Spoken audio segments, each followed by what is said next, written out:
ሰላም ውድና የተከበራችሁ የሁሉ ሚዲያ ቤተሰቦች እንዴት ናችሁ? ሰላም ናችሁ ወይ? እኔ ያለው እግዚአብሔር ይመስገን።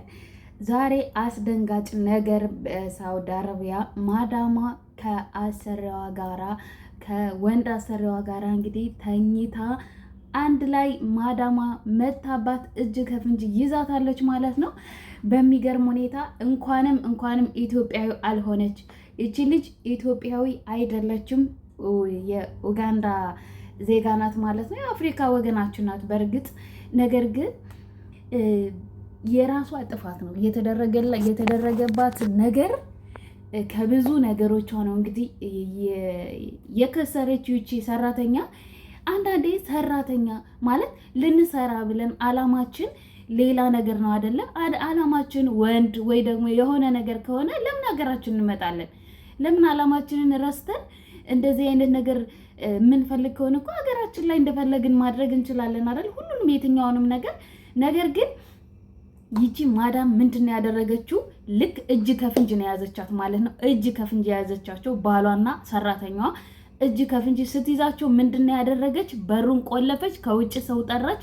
እነሱን ቆልፋ ከውጭ ሰው ጠርታ እንግዲህ እንዳትወጣ እንዳታመልጣት ማለት ነው። እና በጣም ነው የሚዘገነን የእውነት። ቪዲዮውን ያዩ ሰዎች ቲክቶክ ላይ እንደዚህ መፖስት ያው ቲክቶክ ይዘጋል አይፖስትም፣ ግን ያዩት ሰዎች በጣም ነው በቃ የሚዘገነነው እንዴት እንዳደረገቻት ማለት ነው። ማዳማ እቺ ሳውዲ ዜጋ ማዳማ ማለት ነው። ማህፀኗን ሁሉ ግን ጥልጥል አድርጋ አንድ እግሯን ቆርጣ ነው ጸጥ አድርጋ የገደለቻት ማለት ነው። ጥፍታለች በእርግጥ ሰራተኛዋ፣ ነገር ግን ለህግ አሳልፋ መስጠት ትችል ነበረ። ግን የወሰነችው ውሳኔ ልጅቷን ከጥቅም ውጭ ማድረግ ነው። በቃ መግደሏ ካልቀረ ምን እንደዚህ ያስደረጋት ሴትዮዋ የሆነ እንግዲህ እንደነገርኳችሁ ያው እጅ ከፍንጅ ከያዘቻት በኋላ እንደዚህ ግን ጥልጥል አድርጋ ቆዳዋን ግፍፍ አድርጋ ጸጥ አድርጋታለች ማለት ነው። ልጅቷ አጥፍታለች። ምንስ ቢሆን እንዱ ይህን ነገር ከማድረጓ በፊት ማሰብ ነበረባት። ለምን ዓላማ እንደመጣች ምን ለማድረግ እንደመጣች ማሰብ በደንብ አስሬ አስቦ አስሬ ለክቶ አንዴ መቁረጥ የሚባል ነገር አለና እንዴት ካሰሪዋ ጋር ሴትዮዋ በእርግጥ በጣም ያናድላል። የተደረገባት ድርጊት በጣም ከባድ ነው። ይቺ ልጅ በጣም ብዙ ጥፋት ነው ያጠፋችው። ለምን አንደኛ ከባሏ ጋር ስትማግጥ አገኘቻት። አሁን ያነ ትዳር ይፈርሳል። ህይወቷን አጣች። ከምንም ሳትሆን እንግዲህ በአጭር ቀረች ማለት ነው። ይቺ ሰራተኛ ይቺ የኡጋንዳ ዜጋ ማለት ነው። እንኳንም ኢትዮጵያዊ አልሆነች። በእርግጥ እኛ ኢትዮጵያውያን በእንደዚህ አይነት ነገር እንኳን በጭራሽ አንታማም። በእንደዚህ አይነት ነገር እንኳን የትኛውም ሀረብ እኛን ምንድነው በጣም ስራ እንደምንሰራ ያውቃሉ። የትኛውም ሀረብ ብትጠይቋቸው ስራ በጣም እንደምንሰራ ያውቃሉ። ነገር ግን ኢትዮጵያውያን ኃይለኞች ናቸው ነው እንጂ የሚባል በእንደዚህ አይነት ነገር እንኳን እንደዚህ ከወንድ ጋር ይማግጣሉ አንባልም ማለት ነው። በዚህ እኛ ስማችን በእንደዚህ አይነት ነገር እንኳን በጭራሽ አይነሳም። በኃይለኝነት ጸባያቸው ልሳናቸው ጠዊል ነው የሚሉት ማለት ነው እኛን። እና የእውነት እነኚህ ፊሊፒን፣ ኡጋንዳ የሆነ ብቻ እነኚህ በጣም ይፈሯቸዋል እነሱ ራሱ ማለት ነው። ማለት ምንም ጣጣ የለባቸውም። እኛና እነሱ በጣም እንለያያለን ማለት ነው። ለምን እንደነሱ ነው ጸጉራቸው እንደዚህ ለቀው ምን ብለው በቃ እንደነሱ ነው የሚሆኑት ማለት ነው። አንደኛ ነጭም ስለሆኑ አብሶ እነ ፊሊፒኖች ምናምን ማለት ነው። ሙቀቱ እንግዲህ ይቅርታ እንደዛ ስለሆኑ ይፈሯቸዋል እነሱ ራሱ። እና እኛ ኢትዮጵያውያን በእንደዚህ አይነት ነገር እንኳን አንታማም። እንደዚህ ተሰምቶም አያውቅም። በእንደዚህ አይነት ነገር እኛ ኃይለኞች ናቸው ብቻ ነው የምንባለው። ነገር ግን ይቺ የኡጋንዳ ዜጋ በጣም ነው ያሳዘነች። ለምን ሴትዮዋ አሁን ለህግ አሳልፋ መስጠት ትችላለች።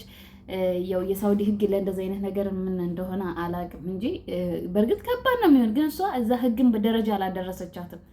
ለምን እጅ ከፍንጅ ስለያዘቻት ከባሏ ጋራ የድፍረቷ ከራሷ አልጋ ላይ ማለት ድፍረቷ ይለያል። የሰራተኛዋ የራሷ አሰሪው አልጋ ላይ ከባሏ ጋራ እንደዛ ተኝታ ስታያት በስማም ያደረገችው ያው በጣም ነው የሚያሳዝን። በጣም ከባድ ነው የሆነባት ነገር። እንግዲህ ምንም ማድረግ አይቻልም። መጀመሪያ ማሰብ መጠንቀቅ ነበረባት። ይህንን ነገር ከመፈጸሟ በፊት እንዲሁ ወታ እንዲሁ እንዲህ አይነት ነገር ግድ የሚያስፈልጋት እንኳን ቢሆን ለምን አትወጣም? ለምን ማለት የራሷን ዜጋ የሚመስላትን ማግባትም ከፈለገች ጓደኛ መያዝም ከፈለገች ትችላለች። ጠፍታ መስራት ትችላለች። እንደዛ በየወሩ መገናኘት ትችላለች ማለት ነው። እና በጣም ነው ይህንን ሁሉ አላሰበችም ነበረ። ነገር ግን ያው በአጭር ህይወቷ እንደዚህ ተቀጥፏል። እንደዚህ እንዲሁ ያሰባችሁ እንደዚህ አይነት ነገር ለማድረግ እንዲሁ ያሰባችሁ ካላችሁ ከድርጊታችሁ ወደኋላ መለስ ብላችሁ ለምን እንደመጣችሁ ሰው እንዴት ለምን እንደመጣ ይረሳል። እዚህ ላይ መቼም ሰው ሲሰደድ ራሱን ለመቀየር ቤተሰቡን ለመቀየር በቃ መቼም ሰው ስደት ሲሰደድ የሆነ ዓላማ ይኖረዋል እንጂ ዝም ብሎ የሚሰደድ የለም ማለት ነውና እንቀየራለን እንለወጣለን ብለን ነው ሁላችንም ከሀገራችን የተሰደድ ነው። ስለዚህ እንዴት እንደዚህ ይደረጋል ማለት እንደ ከሰሪ ጋር ካሜራ አለ። ካሜራ እንኳን ባይኖር ነውርም ነው፣ በቃ ነውርም ነው። ባለትዳር ነው ይሄ ባለትዳር ከዚህ ከሰውዬ ጋር የማገጠች ሴት ባል እንዲሆናት ነው ወይስ ምን ፈልጋ ነው? ባል አይሆናትም መቼም። የራሱን ዜጋውን ትቶ እሷን አያገባትም፣ ይችን አፍሪካዊ አያገባትም።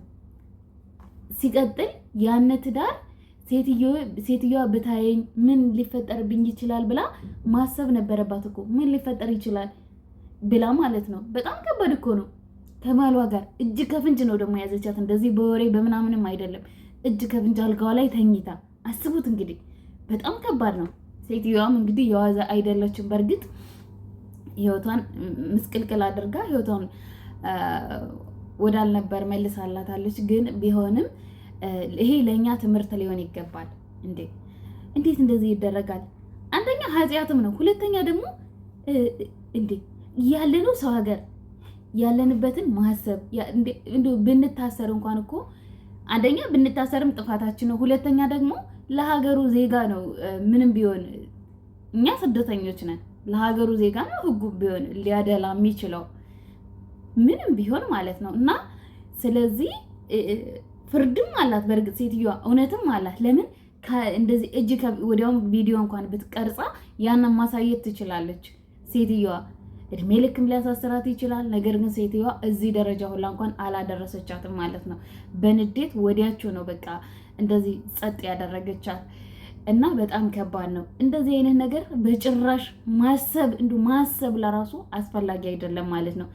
ምክንያቱም ባለትዳር የሆነ ወንድ የትኛውም ኢትዮጵያዊም ይሁን የሌላ ሀገርም ዜጋ ይሁን ባለትዳር የሆነ ወንድ ጋር አብሮ ማደር ወይም ደግሞ እንደዚህ ፍቅር መጀመር ልክ አይደለም፣ ስህተትም ነው። ሲቀጥል ደግሞ ያንን ትዳሩን ፈትቶ ላንቺ በጭራሽ አይሆንሽም ማለት ነው። ላንቺ አይሆንሽም። ለትዳሩ ያልታመነ ነገ አንቺም እንኳን ይሁን ብሎ እንኳን ካንቺ ጋር አብሮ ቢኖር ነገ አንቺን ትቶሽ እንደማይሄድ ምንም ማረጋገጫ የለሽም። ለምን ባለትዳር ነው። ልጆቹን በትኖ የተዋለደ ሰው ደግሞ መቼም ቢሆን የጊዜ ጉዳይ ነው እንጂ ይታረቃል ማለት ነው። ታስታውሳላችሁ፣ አርቲስት ገነት ንጋቱን ታውቃታላችሁ። ያው ፌመስም ናት። ልጆቿ ምንም ገነት ሪያሊቲ ሾው ምናምን የሚልም ታውቃታላችሁ። እሷ ከተፋቱ ከ10 ዓመት አይ ቲንክ ካልተሳሳትኩ 10 ዓመት ወይ 15 ዓመት መሰለኝ ከተፋቱ። ከዛ በኋላ ነው እንግዲህ መልሰው የተጋቡት ማለት ነው። እና ባለትዳር የሆነ ወንድ በጭራሽ ላንቺ አይሆንሽም። ነገ አንቺንም ቢሆን ሌላ ሴት ሲያይ ትቶሽ ነው የሚሄደው። ሌላ ሴት ሲያይ ደግሞ እንዳንቺ አንቺ ልጆችሽን አስታቅፎ ሌላኛው ዋጋ ነው የሚሄደው። እንዲህ አይነት ጸባይ ያለበት ሰው በጭራሽ አይሆንም ማለት ነው። አንዳንድ ሞኛ አለን ማለት ነው። በእውነት ባለትዳር ከሆነ ወንድ ጋራ ፍቅር ግንኙነት ይጀምራሉ። ከዛም በኋላ ያችኛዋን ፈትቶ እኔን ያገባኝ ብሎ ሊያገባኝ ይችላል ብለው ተስፋ በማድረግ የሚገቡበት ነገር አለ። ነገር ግን በትክክል አላሰቡም ማለት ነው። ለምን? እንዴት ነው እስኪ የልጆቹን እናት ትዳሩን ረጅም ዓመት አብሮ የቆየውን ትዳሩን ትቶ ገና አንቺ ትናንት ከተዋወቃት ሴት ጋር አብሮን የሚሆን አንድ ወንድ አንድ ባለ ትዳር ወንድ ማለት ነው። ስለዚህ ይህንን ነገር በደንብ ማሰብ አለባችሁ ማለት ነው። ከባለ ትዳር ጋራ ፍቅር ግንኙነት የምትጀምሩ ሰዎች ማለት ነው፣ የምትጀምሩ ሴቶች ትክክል አይደለም። ምንም አያስፈልግም። የእውነት ከባለ ትዳር ወንድ ጋራ እንደዚህ አይነት ነገር ማሰብ ተገቢም አይደለም ማለት ነው። ለምን ነገ አንቺንም እንዲህ እንደሚያደርግሽ ማወቅ አለብሽ። እዚህኛዋ ልጅ ላይ የደረሰው ነገር አንቺም ላይ ነገ ጧት ይደርሳል። እመኚ ይደርሳል። ስለዚህ ከእንደዚህ አይነት ነገር መቆጠብ አለብን። በስህተትም ሊሆን ይችላል። እያወቁ የሚገቡ የብዙ ትዳርን የሚያፈርሱ ሰዎች አሉ ማለት ነው። ባለትዳር እንደሆነ እያወቁ እኔ በቃ ይሁን ባለትዳርም ይሁን ልጅም ይኑረው ችግር የለውም በቃ ይሁን እያሉ ይገባሉ ማለት ነው። በኋላ ግን አይናቸው ታውሮ በፍቅር አይናቸው ታውሮ በኋላ ሲደርስባቸውና ሲጎዱ ጉዳቱ ሲደርሳቸው ወይኔ ብለው የሚያለቃቅሱት ማለት ነው። እና አላውቅም ነበረ እንዲህ ነበረ ብትሉ በኋላ ማንም አይደለም። በነገራችን ላይ ያንን ጉዳት የሚጎዳው ራስሽ ነው የምትጎጂው ማለት ነው። ወንድ አይደለም የሚጎዳው። እሱ ሚስቱ እያለች ነው እንግዲህ ከሚስቱ ጋር ሆኖ ነው እንግዲህ ከአንቺ ጋር ተደብቆ እየመጣ ፍቅር የጀመረው ከአንቺ ጋር ማለት ነው። እና በጭራሽ አይሆንም እንደዚህ አይነት ነገር። ስንት ትዳር የፈረሰ በእንደዚህ አይነት ነገር ብዙ ባለትዳሮች ትዳራቸው ፈርሶ ልጆች የተበተኑ አሉ። እና ሲጀመር ከሚስቱ በላይ የሄደ ወንድ ለኔ ይጠቅመኛል፣ ለኔ ትዳር ይሆነኛል፣ ከኔ ጋር ረጅም ዓመት ይሄዳል ብለሽ ማሰብሽ ለራሱ ስህተት ነው ማለት ነው እህት አለም። እና እንግዲህ ከዚች ኡጋንዳዊ ዜጋ እኛ በጣም ልንማር ይገባል። አብሶ ከአሰሪዎቻችሁ ጋራ እንዲሁ ጭራሽ የማይሆን ቀይ መስመር ነው ማለት ነው። ከአሰሪዎቻችሁ ጋራ በእርግጥ በጣም የሚያስቸግሩ በጣም ከባድ የሆኑ አሰሪዎች አሉ። እሱም እንዳለ ሆኖ አላስቀመጥ እንግዲህ እቺ ፈልጋም ላይሆን ይችላል። እቺ የኡጋንዳዊ ዜጋ ፈልጋም ላይሆን ይችላል። እሱ አስገድዷትም ሊሆን ይችላል። እኛ የምናውቀው ነገር የለም። ሴትዮዋ እጅ ከፍንጅ ይዛ ብቻ ያው ይህንን ህይወቷ እንዳጠፋቻት ብቻ ነው የምናውቀው። ከዚህ በፊት ሰውየው አስቸግሯት፣ ሰውየው እንደዚህ በጣም አስገድዷት ሊሆንም ይችላል። እኛ አናውቅም። እና የሚያስገድዱ በጣም ከባድ ከአቅማቸው በላይ የሆነ ችግር የሚደርስባቸው በጣም ብዙ አሉ። በጣም የሚያስቸግሩ ከስንት አንድ ነው ጥሩ ሰው የሚገኘው ማለት ነው። በእንደዚህ አይነት ጉዳይ አሰሪዎቻቸው ሲወጡ ብዙ እንደዚህ አብረሽኝ ካልሆንሽ አብረሽኝ ካልተኛሽ እያሉ የሚያስቸግሩ ሀረቦች አሰሪዎች በጣም አሉ። በጣም መልካም አባት የሆኑ አሰሪዎችም እንዳሉ ሁሉ በጣም አደገኛ ወጣት ልጆችም ያለበት ቤት ከሆነ ወጣት ልጆቻቸው የሚያስቸግሩ አሉ። እና ነገር ግን ቢያስቸግር ለመዳማ እንኳን ብትናገር ከስንት አንድ ነው እንደዚህ አንደርስታንድ የሚያደርግ ማዳሞቹም አንደርስታንድ የሚያደርጉ ማለት ነው። እና ዞሮ ሰራተኛዋ ናት ተጠቂ የሚሆነው ማለት ነው። እንዲህ ብላ ባልሽ እያስቸገረኝ ነው ብላ እንኳን ብትነግራት ከባድ ነው። አንቺ የሆነ ነገር አድርገሽው ነው ልትላት ትችላለች፣ አይታወቅም። እና በጣም ከባድ ነው። በዚህ ሴታችን አንፈርድም። በእርግጥ ፈልገው የሚያደርጉም አሉ። በነገራችን ላይ ፈልገው ሰራተኞች ራሳቸው ፈልገው የሚያማግጡ አሉ ማለት ነው። ማለት በሁለቱም አለ። አሰሪ የሚያስቸግረው አለ፣ ሰራተኞችም ራሳቸው እንደዚህ የሚያደርጉ አሉ ማለት ነው። ነገር ግን እንግዲህ ሴታችን በእውነት እግዚአብሔር ነፍሷን ይማረው። ያሳዝናል። እንደዚህ አካሏን ግንጥልጥል አድርጋ እንትን ስላደረገቻት በጣም ያሳዝናል በእውነት። እንግዲህ የልጅቷን እውነት ማንም አያውቅም። ምን ሆና እንደሆነ እንደዛ ተኝታ ያገኘቻት አይታወቅም። ብቻ ቢሆንም እንደዚህ የምታደርጉ ከአሰሪዎቻችሁ ጋራ እንደዚህ የፍቅር ግንኙነት የምትጀምሩ ሰዎች አቁሙ። በጣም ከባድ ነው። ካሜራ ይኖራል ቤት ውስጥ። ካሜራ እንኳን ባይኖር አንድ ቀን መጋለጣችሁ አይቀርም ማለት ነው። አንድ ቀን እንደምትጋለጡ ማወቅ ማሰብ መቻል አለባችሁ። እና በጣም ከባድ ነው። በነገራችን ላይ ይሄ ነገር ማለት ለማውራት ለራሱ ይከብዳል። ቪዲዮን ያየ ሰው በጣም ከባድ ነው እንዴት እንዳደረገቻት። ስለዚህ እንደዚህ አይነት ነገር ተቆጠቡ። ወጥቶ መሄድ ነው። በነገራችን ላይ እንደ የሚያስቸግራችሁ ከሆነ አሰሪያችሁ በቃ እኔ አልፈልግም ብላችሁ ወይ ቤት ቀይሩልኝ ወይ ደግሞ አገር ሄዳለሁ ማለት ነው የሚሻለው። ለምን ህይወት እንደዚህ በአጭር መቅረትም ስላለ። ቤተሰቦቼ ስለነበረን ቆይታ አመሰግናለሁ። መልካም ቀን